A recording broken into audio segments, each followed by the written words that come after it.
Welcome to the Run Amok Podcast. To behave or run around in a wild, unruly, out of control manner. Run Amok!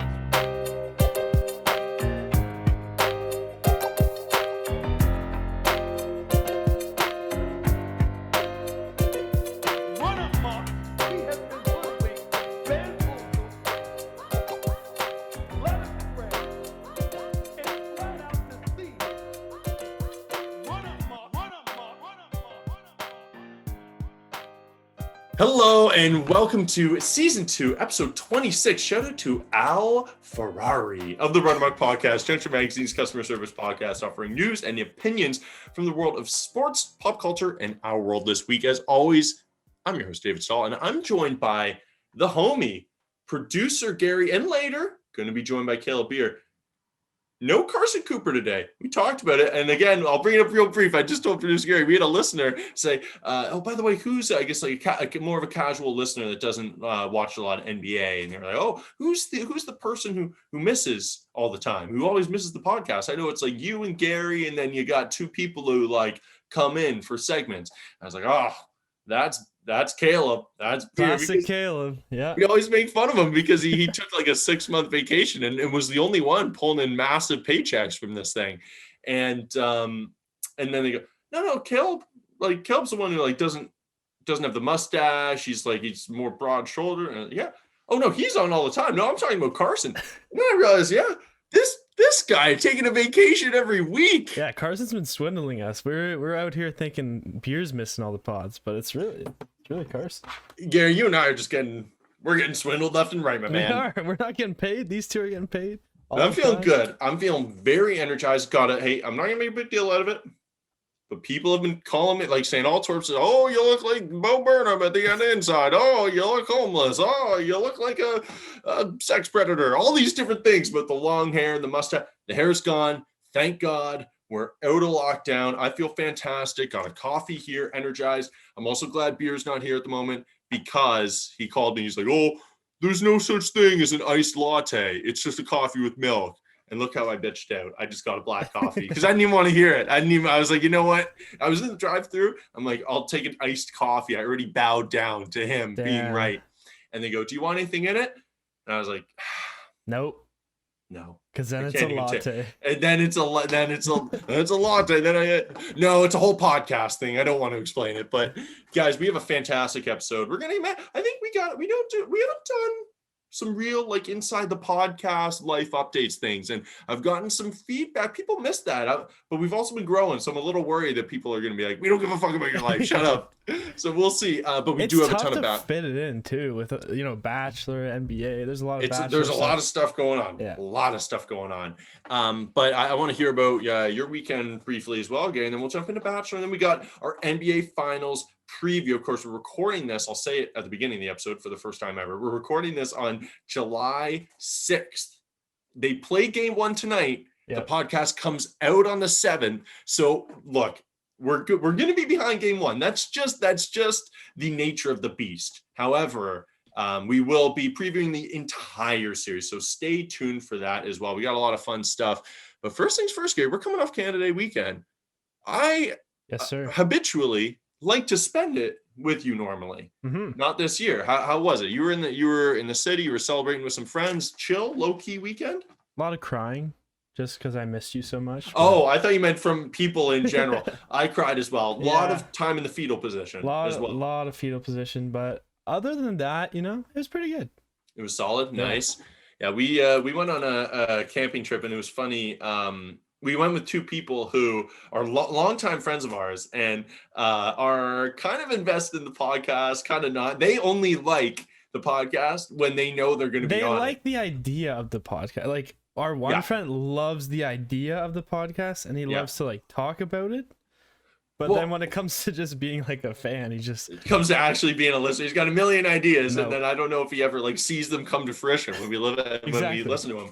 But they were both talking before and like, oh, we're gonna be on the podcast this time because we're doing some shit with them. And like, so I will rent it because one of them I just love him to death. He's the biggest character ever. So let's see. Let's see what we want to even talk about. Oh, you know what? I saw you guys joking about him talking about cryptocurrency. So I'm just going to stick with that. I'm going to save the rest for myself, and maybe you in person, Gary, will stick with this. He is obsessed with crypto. And the first night we went, so it was a long portaging trip, and we would have had to get up at 4 a.m. to like get off in time. So we went the night before, we left a night early, stayed at our friend's cottage, which is near there, but it was still an early morning. We were leaving around like, I don't know, we were looking to leave around like 7 o'clock. So it's an early start, right? Mm-hmm. And so we're just kind of on the back porch, consuming some legal substances. We're just chilling, right? And they were saying like, oh, don't let Maj, because they came up in a separate car and I said his name, Affleck or whatever. Like, don't let him talk about crypto, because the whole way up, he played a cryptocurrency podcast for them, an hour and a half long cryptocurrency podcast. They didn't even finish it. It was like 4 hours long. They only got through part of it. It's made them sit through that and then gave them a spiel. And they were like, just don't get him started. And so I said, look, man, I love you. I love you. You're the man. Can't wait for this trip. However, I've heard all I need to know about this space from you directly already. I'm good. I don't need the spiel. We're good. Okay. And he goes, totally fine. And maybe it's because we were a little inebriated, but he slowly, somehow, Jedi mind tricked me. I blinked. I swear to God, I'm not exaggerating. I'll 2.5 hours later, we were still talking about crypto. I don't know how he did it, dude. That's insane. Blinked. That's a long time, dude. We went to bed at like 2 a.m. Oh my dude, God. And that should have been our time to get a good night's sleep. We were going to be sleeping on hard ground for the next 3 nights. Nope. And instead of sleeping in a bed, because 2 of our other friends, they're dating, left early, and we're like, okay, we're going to bed. See ya. And then we just chilled. 2.5 hours of crypto. So I went on this trip to get away from it all, to unplug. I was more plugged in than ever before. I was hearing about Mark Cuban. I was hearing about, man. You're getting more info than like Twitter gives you, like on a daily basis. I know more about Mark Cuban than my entire NBA fandom has ever offered me. I learned everything I need to know about crypto and more. So yeah, That's if hilarious. I were to sum up, you know what's funny too is if someone ever offers to put on a podcast on a long car ride, unless it's ours, say no, dude. Dude, we've had that bullshit before, Gary. Yeah. We've been driving to a music festival and someone's like, oh, I've got a podcast. And I don't remember what it was. I listened to like 4 hours of the worst comedian of all time. It was Theo Von. I do remember that. No, I love Theo Von. No, I do love Theo Von. But it was with... it was a guest. Let's not even say, because she is pretty popular. I don't remember who it was, but... It was just grating against my ears. I remember who it is. I'll tell you after the pod. But yeah, Theo Von was like, no, I don't want to listen to your podcast. If we're in my car, we're listening to my music. Yeah. That's it. And then we're there. Those are the 2 steps. We put in my music and then we're at the location. Also, side note, speaking of music, Gary, I always joked how I wanted to put out the Juncture Magazine Song of the Week playlist, right? Yep. Because why not? Like people would want it. Makes sense, right? It's also like no effort. It's not gonna obviously cost anything. It's just like, here, if you want to listen to all the songs in one place, aggregated, here it is. I put it together, and I've had a reminder on my phone for how long, Gary? It's been like a year. It's been not a year. Almost. It's probably coming up on a year. It's 8 months. It's been at least 8 months. Yeah. And there's been a reminder on my phone. I'm so not like this. Like I'm such a go down the list and check things off person, but after it's there for a while, it's just there. Yeah. And it says make logo for like playlist, like just a graphic for the Instagram story to share it. That's all I need to do. And it's been sitting there for 8 months. And then I got a message from 2 people I used to work with. I don't know if they coordinated it because I didn't even think about that. Actually, they worked together, but they sent me 2 separate messages within 2 days of each other. But they might have been talking about it this whole time. Coordinated. They may have just like had a conversation and thought of like, oh, let's do it. But they were like, hey, can you put together a playlist? So if you follow Juncture Magazine on Instagram, and if you like the song of the week, stay tuned. We're gonna get someday. Stay tuned. 8 more months, and because now I got to go and update it because it hasn't been updated for 8 months, so I got to do a whole lot of. It's on the to-do list. All right, let's jump in for the people who come here for the Bachelor recap. Gary, it's week 5. Yes, holy sir. Smokes, let's dive in. We start off with Blake Moynes, his reveal, not to Katie, but the first reveal to the group. It was very tense. My first point, though, before anything, All it says is Connor's glasses equals super dorky glasses from He's getting Connor. dorkier and dorkier by the episode. Oh, We thought he indeed peaked at the he cat is. episode. That was cool, Connor. That was unfortunately. Cool, I'm further and further out on Connor B. This dude's just a cornball. I don't think he's a bad guy. I don't think he's there for the wrong reasons. I don't think he's a bad guy either. I think he's there to get married to Katie specifically. Yeah. I'm just not rooting for him. I just think he's I don't know. And I'm not the only one. People are just sour on this guy. At some point, you're too wholesome. But anyways, not the point at all.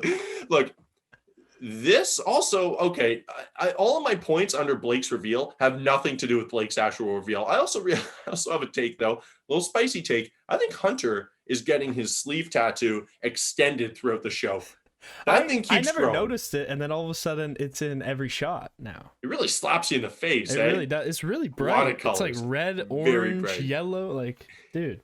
I don't know what it is, but it looks like shit. It might just be infected and the rash is growing. Like it's just as red as the rest of the sleeve. But a big episode for Hunter. We'll get into him more. But I also love, we do get this during Blake's reveal. Every guy said, my biggest worry is just Katie's happiness. I'm going to be honest right now. My biggest worry with you, Blake, it's just Katie's happiness. That is what I'm worried. Bullshit. No, it's not. It's your biggest happiness. Your biggest worry is that you're less intriguing than the guy that just came in. That's what you're worried about. Everyone is like, fuck, Blake just wins this. Like, it's over. Like, everyone had that attitude. Greg feels it early. Like, he has some insane intuition.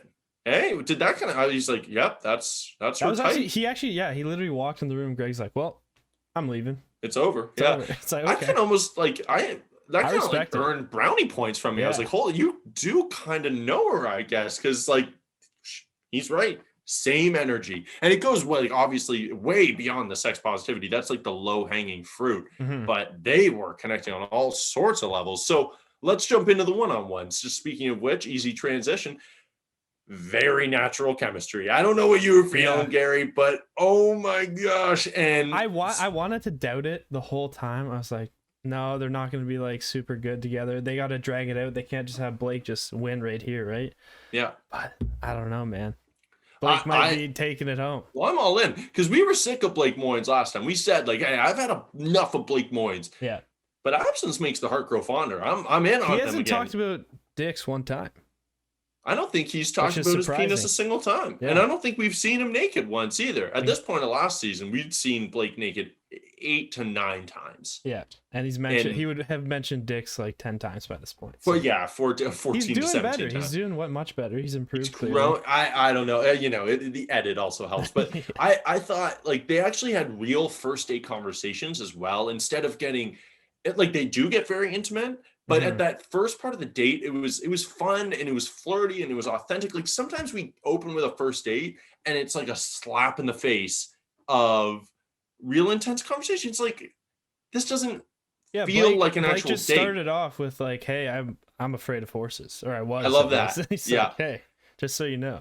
And that definitely came up in like a pre-show interview, and the producer's ears just perked up. Like, oh, sorry, you're afraid of something? Like, sorry, we're gonna put you on a date. I guarantee if I were on the show, I would be doing a date with a room full of dolls. Like 1,000%. They're just good. That is their dream, is to put you in an uncomfortable scenario. You know what's funny? I'm gonna go back to our weekend. Actually, we were walking past a nursing home, and some guy had a fake doll. I guess just to promote like kind of like a healthier lifestyle for the patients. Like they think it's a real doll, so they like are like have compassion for it and stuff. Like I think it's for dementia or something. Oh, okay. I don't know. But we walked past it and one of the girls was like, I am so afraid of dolls. And I was like, yo, if Stahl was here right now, he'd be freaking out. I would be afraid. It sounds like I'm honestly uncomfortable with you describing it. Like, I wish you were there. That's when I started crying actually. Yeah, this would have been so funny.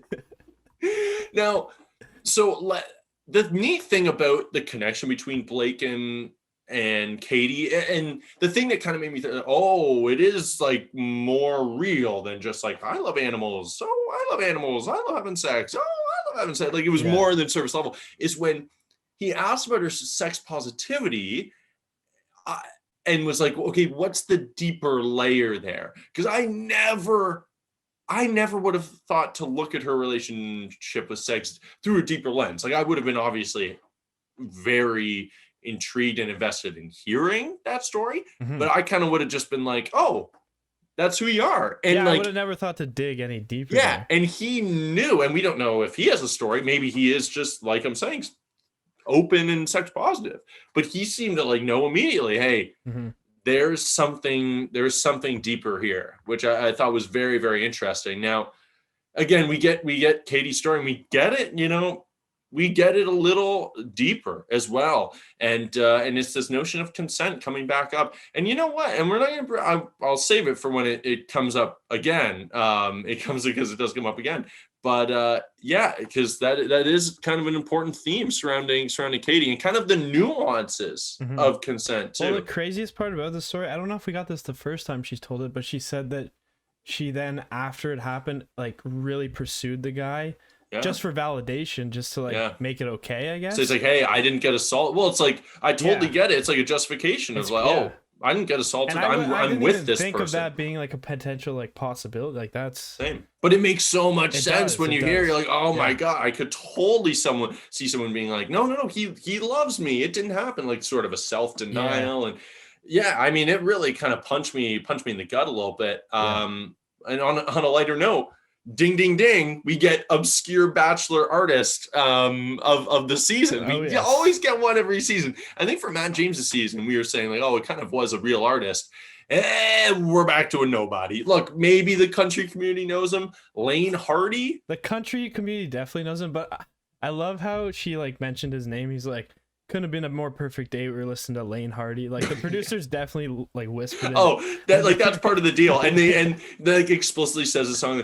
Oh, I think it was like Memories of You, or like Memorize You. And I was like, it felt so perfect in the moment because I felt like I was memorizing him. It's like, oh, okay, she was one step down of like announcing their like next album, and like the date is like just one step away. And you can go to www.lanehardy.com for tour tickets. I would kind of almost rather them do that. Like just be more blatant about it. Be more blatant about it. It'd be so much funnier. I love those. Yeah, and dude, I'm not a country guy, but I don't know. It was kind of working for me. Always weird to be fucking macking down on your boo 5 feet from the band playing. Yeah. Lane was just like, okay, I'm going to keep my eyes just above them, like just everywhere except for them, because they were making out hard. And I think we can, I don't know. I think we can wrap up this season now, dude. Like, it looks like a fascinating season. I'm very excited. We'll maybe touch on a couple things from the later in the season, because that was a wild sort of montage. But I don't know. This was such a home run of a date.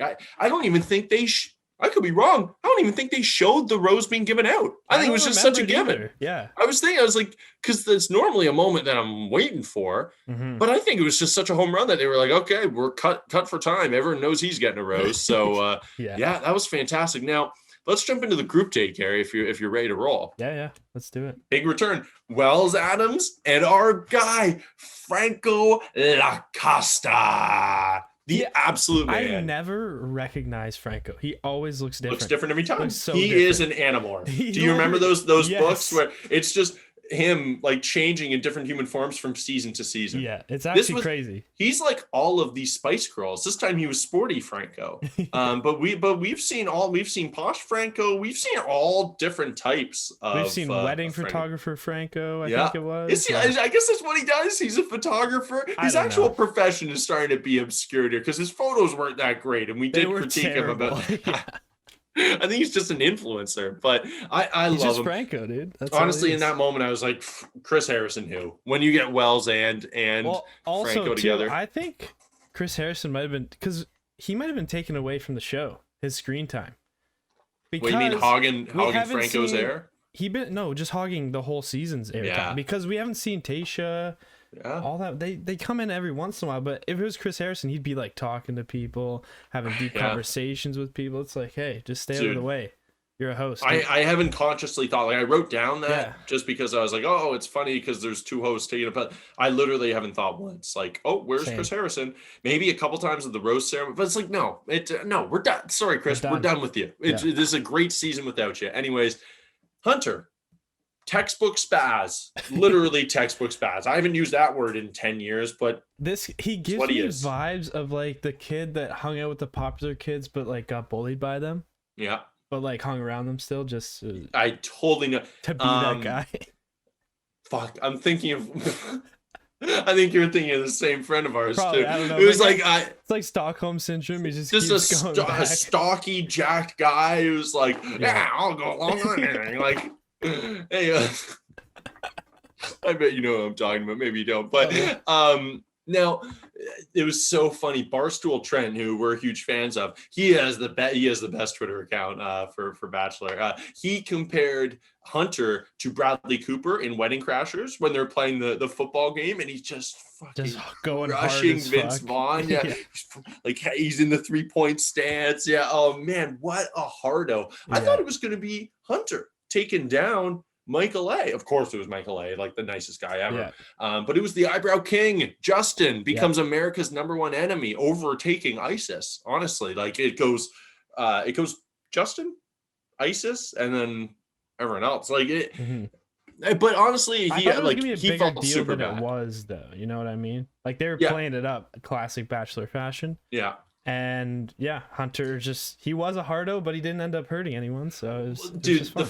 The funniest part is that like when the guys find a villain, like when they smell blood in the water, they're gonna pin everything. And then so Justin's the one who hurts Michael A, and everyone's like, yeah, well, Hunter's the one who took it to the next level. He didn't hurt anyone. How is he getting like? I hate Hunter. I don't hate him, but like I'm not a fan of Hunter. Yeah. How are we blaming him for this injury? I saw 80,000 crushing hits, but. Anyways, we see Greg. We see Greg being a jealous little man again. Dude, I can't say it any other way. You signed up for a show where she dates 30 other guys. Yeah. You may have to deal with jealousy from time to time. Shut up. Stop bringing it up to her. Yeah. We don't care. I don't know. I found that really tiresome. What are any thoughts on sort of like Greg's jealousy eating him alive? Or is it just like, dude, give it a rest? Time. I think they kind of alluded to it in the teaser, but I think they're trying to bait us into thinking Michael M's going to get cold feet and go home, but really Greg's going home. I think that's the case. I think that maybe two people go home. I don't know. I have no idea. It was madness at the end. It was madness at the end. But now, okay. Michael A, he's back asking for the kiss. We said leave it, but you know what? And we're not going to bring it up after this because you know what? I'm a big enough man to know when I'm wrong. And all I meant it was in a strict kissing scenario. But that being said, I'm wrong. And shout out to the dude who commented, because you sent me, Gary, like, oh, we got a comment about me saying. I think just go for it, be spontaneous. Yeah. And it was pretty much going with like, hey, it's a slippery slope, like, and it's difficult to say you don't need to ask for a kiss here, but consent is obviously completely necessary in this scenario. It's just a little foggy. So err on the side of consideration. Yeah. So and that's also the way, like, hey, if you're going to leave a comment, but also that dude is the blueprint. Like it was perfectly respectful and totally he wasn't like logical. Hey, you idiots. Like, you're enabling blah, blah, blah, blah, blah. Yeah. He was like, hey, I just think this was a bit of an oversight. And I don't have his name, but shout out to you. I think him asking worked this time because he couldn't move. Yes. Like, hey, can you come here? He had no choice. He had no choice. But look, especially with Katie's backstory, it kind of made me realize, hey, you never know what someone's history is. And look, Katie doesn't seem to have a problem with people just going in for a kiss, right? She hasn't stopped anyone. But again, I would have just been like, oh, Katie's a sex positive girl. She wants you to be spontaneous.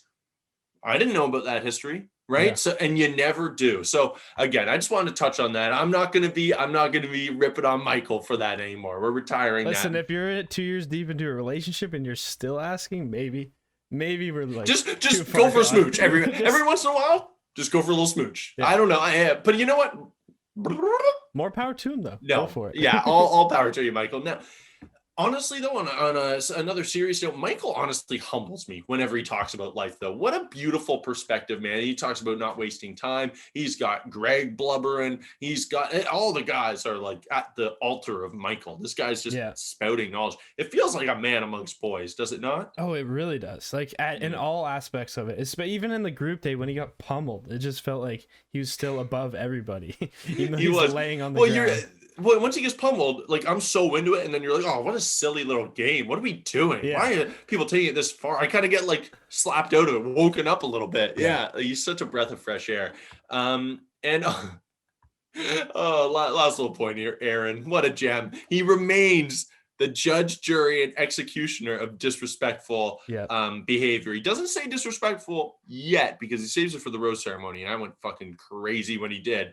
But I love how he takes on every role. He's judge, jury, executioner, every role except for boyfriend. He's not so in a romantic... deep into the weeds too. He's not going anywhere. He loves it. That's his life raft. Is any other villain? He's like, okay, I gotta find one quick, or else this Katie's Rose is just like, I'm keeping Aaron around just to keep the house in order at this point. Like, yeah, just as a watchdog. Yeah. Now I don't have a ton to say about Andrew's one-on-one. I thought it was fine. Especially like the first half, I thought it was fine. I thought it was meh. Honestly, I thought it was boring. I thought it was a bit of a yawn fest. I don't think they're a great match. Now, just because I don't like them as a couple that much, I think the conversation they had at dinner was a great conversation, especially to have on TV, and especially since, and we brought this up, we didn't get any of that in Matt James's season. We got nothing about interracial relationships, those dynamics, those challenges, and apparently he did have them, right? It was more the edit. So I do appreciate them leaving that in and the importance of it. But despite how great the conversation is, Andrew, I think he's an awesome guy. I think he's layered and deeper than I expected. But despite the good end, I don't know. I didn't really see the first half of the date. Like, I wasn't like, oh, this is a Blake and Katie connection. They feel like friends. They felt a little bit like friends. Yeah. And I don't know. I think it's kind of lame when a guy isn't willing to like embarrass himself for a joke or whatever. Like, if I have an inside joke with someone, I'm willing to embarrass myself in public. Oh, yeah. In order to like keep perpetuating that joke. You know what I mean? Like, he does this half-ass wolf howl.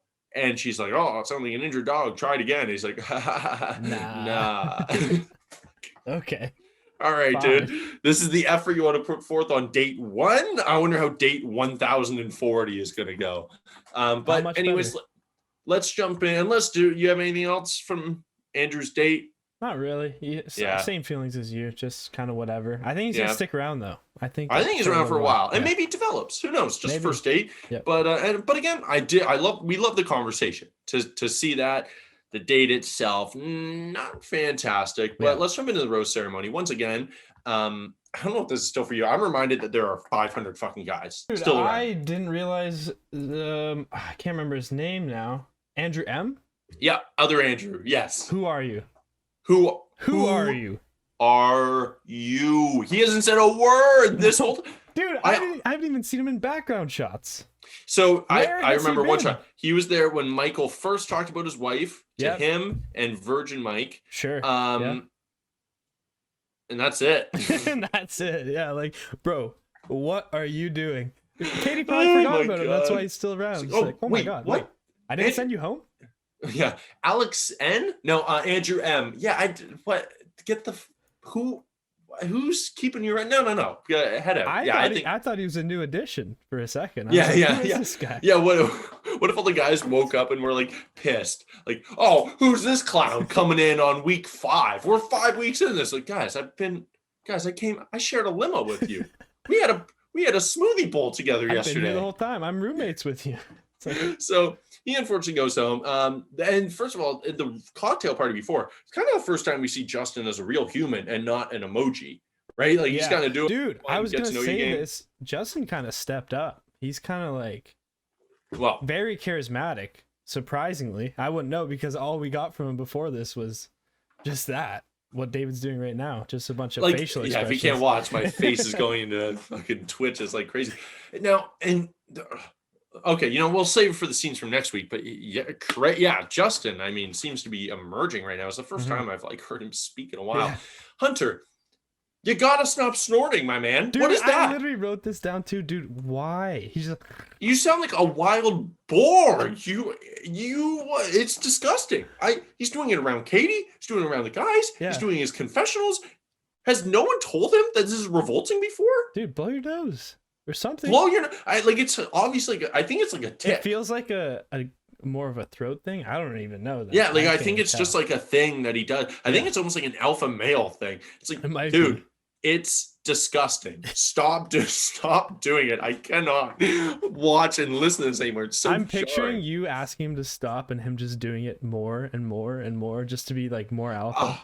I almost did it like as a joke there too, to like do a little. I can't even do it like snare. Well, I don't want to. I don't want my throat full of snot. Like what? You're on a date, man. Yeah. Step up. What's it going to be like waking up to him on a lazy Sunday? He's going to be like, just, I don't know, shit in his pants, whatever, letting it all hang loose. Pull yourself together, Hunter. Yeah. You're on a good run right now. You're on a hot streak. Keep all your orifices, just keep it tight. Just keep it tight right now. Mm-hmm. Now, we do get the disrespectful from Aaron. Always appreciated from the homie. And yeah, dude, we talked last week as well about in terms of guys going home. We both said, oh, well, at least we have one more Canadian left in Blake because Brendan went home. He did not. He was back this week. I didn't realize until the group date. Not only was he back this week, he's still here. Yeah. He makes it through another week, somehow, man. I don't know how. I don't get it. He's got to be not making it into the edit or something because. Well, it's like he's not even like an Aaron. I get why Aaron's sticking around. Brendan's just tall. His hair keeps growing upwards too. Like that. Yeah. But other than that, I got nothing to say on Brendan. So honestly, I think we've cut pretty much all the fat. We have. I was thinking Brendan. that. Maybe. Because I was at Brendan, I guess, yeah, but like he's obviously going home next week. But like we lose Courtney, we lose one of the Andrews, we lose the one guy who lost a bunch of weight. He kind of looks like Mos Def. Yeah. He kind of does. Know his name. I looked up his name earlier. Already forgot it's Joseph, maybe. I don't know. It doesn't matter. I was worried about Trey leaving, and then I looked at how many guys were left. And I'm like, oh no, we're definitely good. Yeah, I saw who was left to get roses. I was like, wait, Trey's sticking around. Yeah, Trey, you're safe. Like, dude, you should know you're safe too. Yeah. Now, scenes from next week. All I have to say, really, because there was so much stuff, is we got a lot of shit left to go. A lot. This is going to be a crazy season. Crying probably 40 times. 40% of that was Katie crying. A lot of dudes crying. A lot of people talking in dark rooms, and we can't really see who they are. Some people may be leaving. Oh, Michael A's kid being like, maybe Daddy doesn't want to see me. Oh my God. Someone shoot me in the face before I have to watch that. Please tell me the producers made him say that. Oh my God. Or like it's dubbed over. Like something. My heart just got curb stomped. Yeah. Like, oh my God. And so who knows if he's going to leave. But the craziest part to me is like, it looks like she built some real connections with Justin and Virgin Mike and Andrew. And all these other guys that are not Greg, that are not Connor B. Like they're obviously they were in there as well. They're building connections, but it's not like it's normally like a 2-man, 3-man show by now. At this point, everyone in the house except for Brendan has a shot in my opinion. And Aaron. And honestly, I'm comfortable saying this. I know we put a lot of weight on like, oh, this group date rose means the most because there's 13 guys on it. Only 2 guys are not on it. It's a lot. It's like the first impression rose. Hunter, you're like, she's obviously not going to end up. Yeah. Yeah. Is that mean to say? Like, is that, I'm sorry. Are we all? Going. No, I mean, I just don't see why we all have to walk around pretending he has a chance to end up with her. I think, dude, like, again, I know he listens to this habitually. You showed her pictures of your kids. Yeah. So you kind of won that one by default. You played your trump card.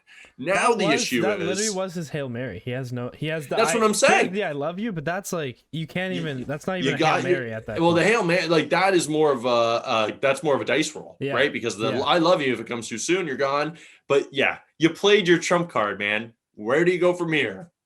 Keep snorting, dude. I don't know. Just keep snorting and hoping for the best. So yeah, I don't think Hunter has a chance either. But I know what you mean. It's an open race. Yeah. Now, okay, let's jump into our Let's jump into our roses and our thorns. Again, show to Chicks in the Office. Hold a second from them. Only other Bachelor podcast worth listening to, except for Amelia Wiedemeyer. The more friends we build up, the more podcasts we have to legitimize. That's the issue. But all right, let's start negative and positive, because I want some positivity going into our chit chat with beer. What's your rose, or what's your thorn, I should say? I'm just gonna give it to Hunter. Just low hanging fruit, you know. Yeah, get him out of here.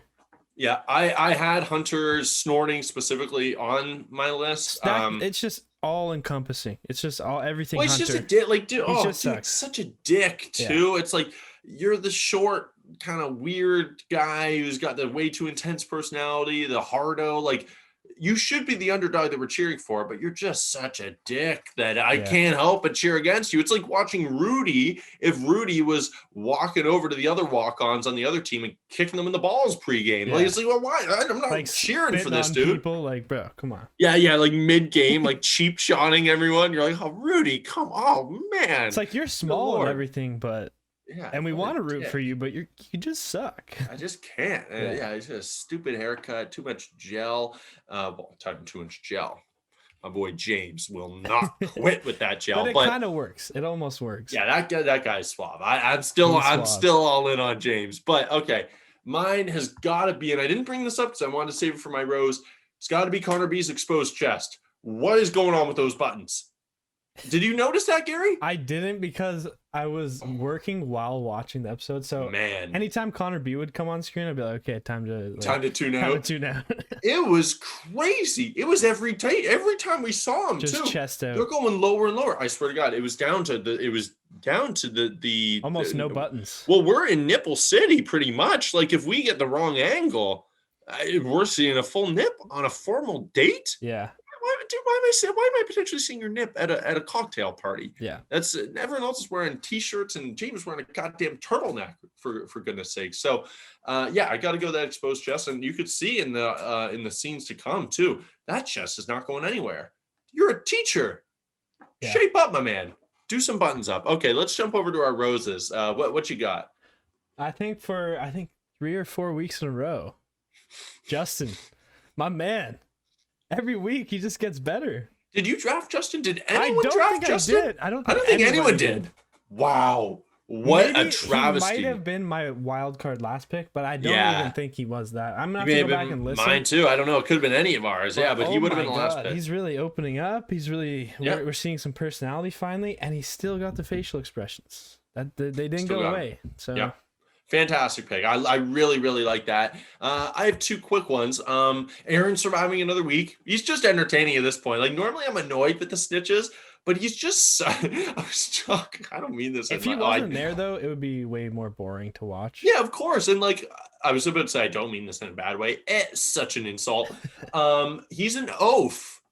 He's just he's just a big brute. He's just a big boy who is upset at recess all the time, breathing through his mouth, telling on everyone, judge, jury, executioner, but not the boyfriend.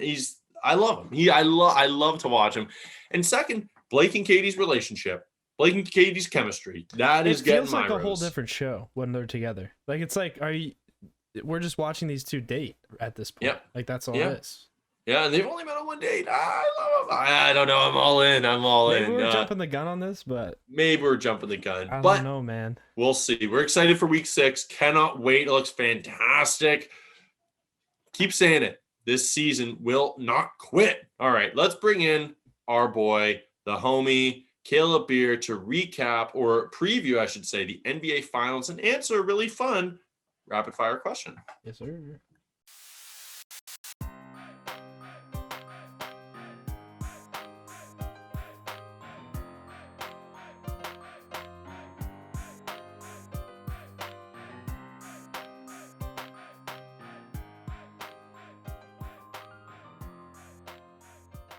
All right, we are jumping into our NBA Finals preview with the Chris Paul champion himself, looking very, very, very debonair today. Is that a fresh haircut, Caleb? I can't really tell under that hat.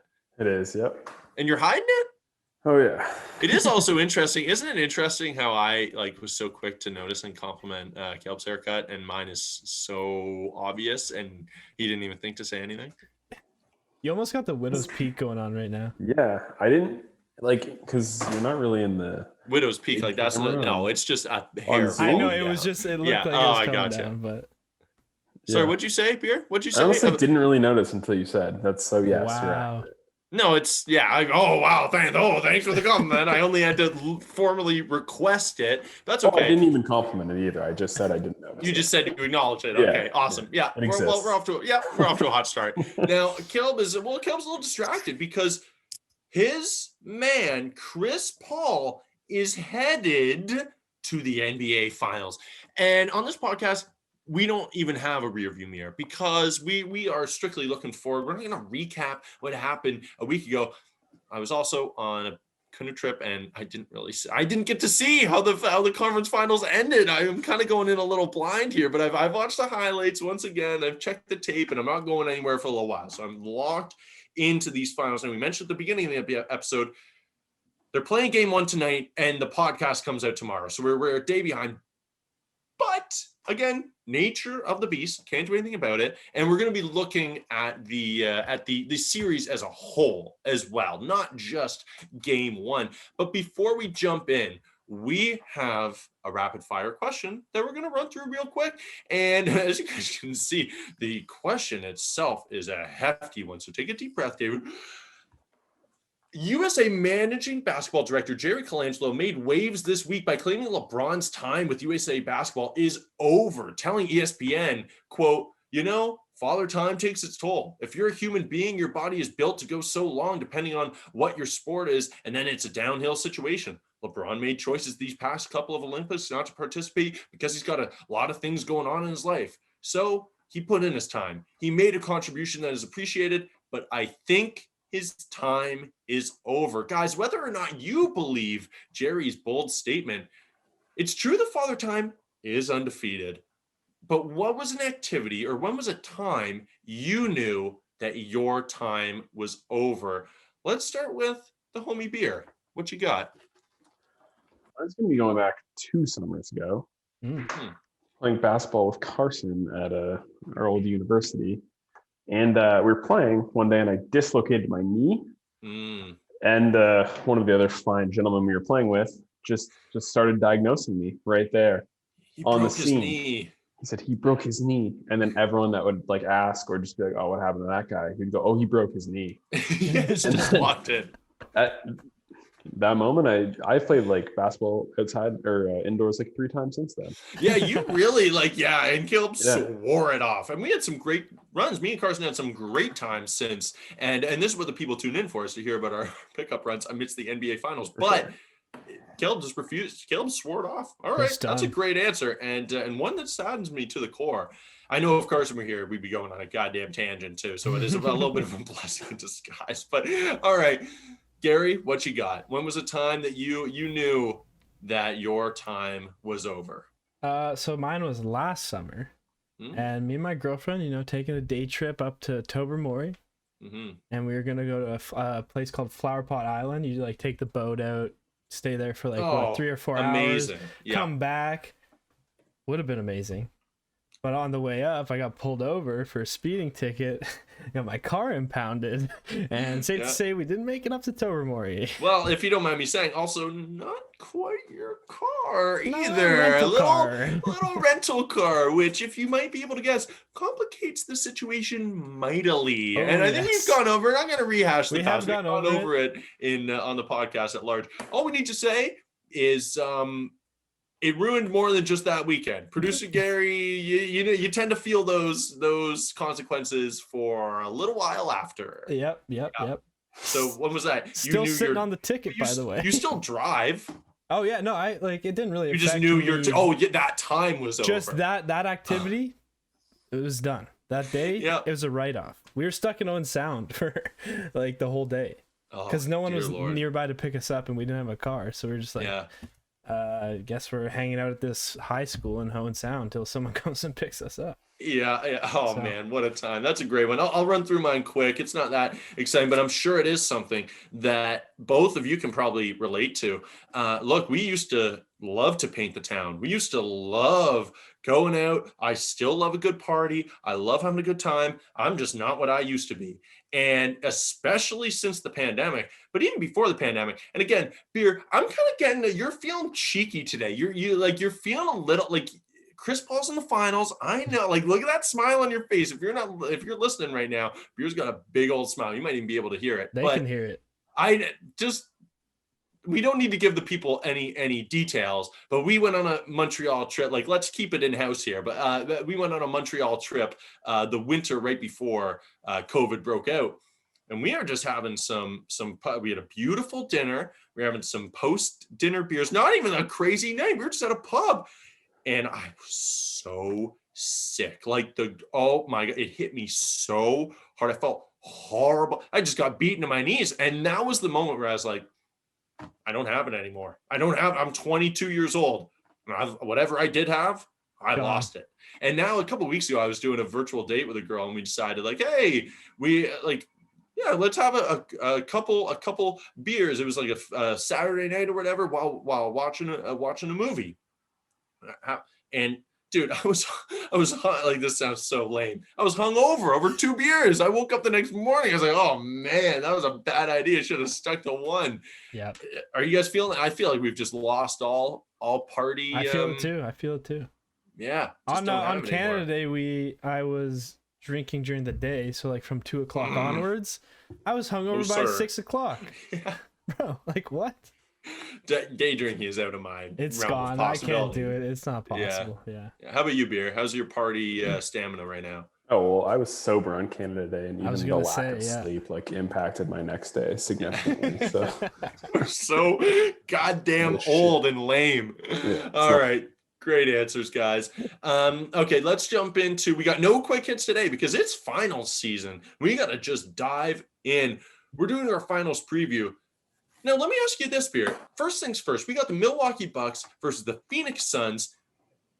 One of the narratives is, we got 2 small market teams. Are people going to watch? Is this going to be is this going to be a good finals? Who cares? Do you care that it's 2 small market teams? Like, take your love for Chris Paul out. Would you care that it's Phoenix, Milwaukee? It's tough to take it out, but yes, I do. I would care regardless. Really? It's an awesome basketball series. Oh, you mean yes? Okay, I was like, we're backward. I meant like, would you care in terms of like, screw this? I care about the product being bad. No, you're like I care, but would be invested in the finals. Why would anyone that's not going to both games in both cities care how big the city is? Yeah. I don't give a shit if Stephen A. Smith has a good dinner. I don't care at all. That's so true. I just want to watch. Wow, I haven't heard that point all week. That's a fantastic. If you're not a journalist covering, why would you give a shit? There's stars on both teams. You got Chris Paul, the second greatest point guard in my opinion of all time, especially if he wins a championship here. And you have Devin Booker, a young star, Giannis Antetokounmpo, obviously not 100%, but a 2-time MVP. Like, you have the star power. Who cares about what jerseys they're wearing? It's going to be a fantastic series. I couldn't care less. I'm as excited, if not more, than any other finals. These 2 teams earned it, and I think it'll be a close series. What else could I want? Now, before we jump into, I want to jump into some keys to both teams, but let's just kick it off with your prediction. What you got? What team and in how many games? I'm struggling between Suns in 5 and Suns in 6. I think that's where a lot of people are leaning, in that sort of range. I'm going to make you pick one, though. I think I'm going to give the Bucks some respect and go Suns in 6. I'm going Suns in 6 as well. And I've been chatting with some friends, and that seems to be where a lot of people are leading. I'll kick off some of my keys to the series, if you don't mind. I'm banking a lot as well on Chris Paul's experience. I know this is his first finals, but I was watching the highlights when I got home of him putting up that 40 piece in game 6 of the last series against the Clippers. And the fact that it was so neat. Like, Booker got the 40 piece in game 1. He didn't have a great series overall, but he had that amazing game 1. And then it's bookended by the veteran star. Again, his first finals, but Chris Paul is just so special right now. This team has so much momentum. I also think they have a few good bodies to throw at Giannis and injured Giannis. They got Torrey Craig. They got Jay Crowder, who played Giannis really well when he was on Miami last year. Mikal Bridges, who I love. He has a wingspan of, 18 feet. It's especially the fact that we know Giannis isn't going to be 100% healthy. I like some of those matchups for the Suns. I also think Booker's going to be unleashed here. I think it's going to be different than the Clippers series. I think people are also forgetting that I was looking at the stats ever since game 2. Booker didn't really have a great series. I mean, low-key rough series outside of a monstrous game 1 that I alluded to, but he shot 38% from the field and 23 from 3. He's healthy again. I think he's going to go nuts. He can see and smell again. I don't know. I like Devin Booker. I like Chris Paul's experience. And I think the big thing is the matchups. And when we're talking about the Bucks keys, I'll talk about one other matchup that I think is going to be fascinating. But what are some of your keys to the series, Beer? Yeah, as far as Booker is concerned, though, I do think the Bucks have a good matchup with Middleton and Holiday. Like, those are both guys that can take time on either CP or Book. Yeah. For significant parts of the series. I think they do have great matchups. Yeah. And I think Ayton just obviously needs to play really well against the front court of the Bucks, especially if Giannis isn't in there. Like, he has to absolutely dominate that matchup if Giannis isn't there. Even if Giannis is there, the way Ayton's played in the postseason, if Giannis isn't 100%, that might almost be a wash for the Suns. Mm-hmm. Yeah, I mean, you alluded to it there. All right, let's jump in. I am fascinated by what Brook Lopez's role is going to be in this series because it's switched a lot. I mean, against Atlanta, they were playing a lot of that drop coverage on the pick and roll that they've loved to do all season. Let's give up the 3. Let's have Brook still protect the paint. And then they got slapped around for 41 points in game 1 with Trae Young. And they were like, okay, you know what? Maybe we should switch it up a little bit. But I think this is going to be a really interesting matchup because he has been integral a few times, but Ayton is the best. I think he's the best center by far that the Bucks have played this postseason. Sorry, Bam. But I'm taking Ayton in this matchup. I think you need to if you're the Suns. That is, like you said, a big focus.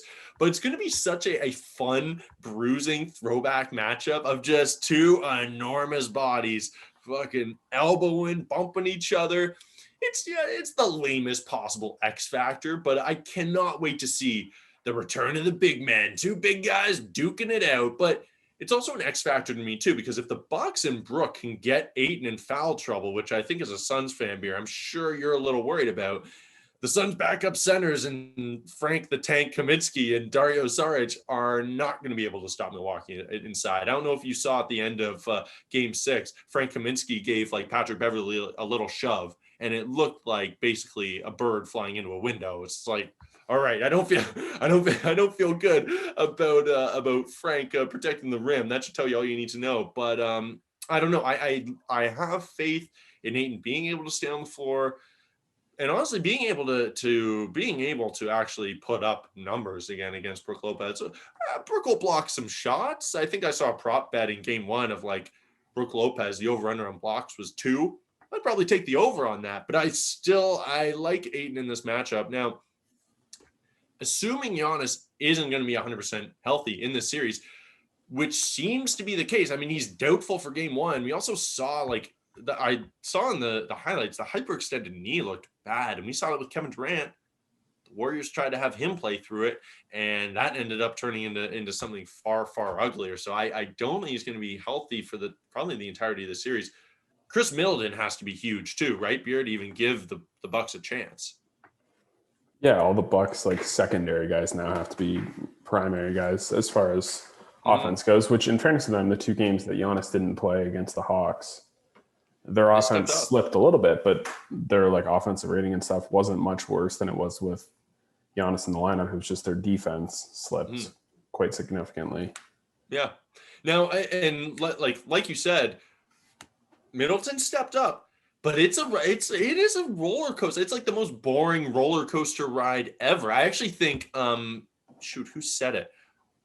I think it was the No Dunks podcast compared to, like, it's not a roller coaster ride, it's a Ferris wheel with Chris Middleton because it's so goddamn boring, but it is, it's up and down.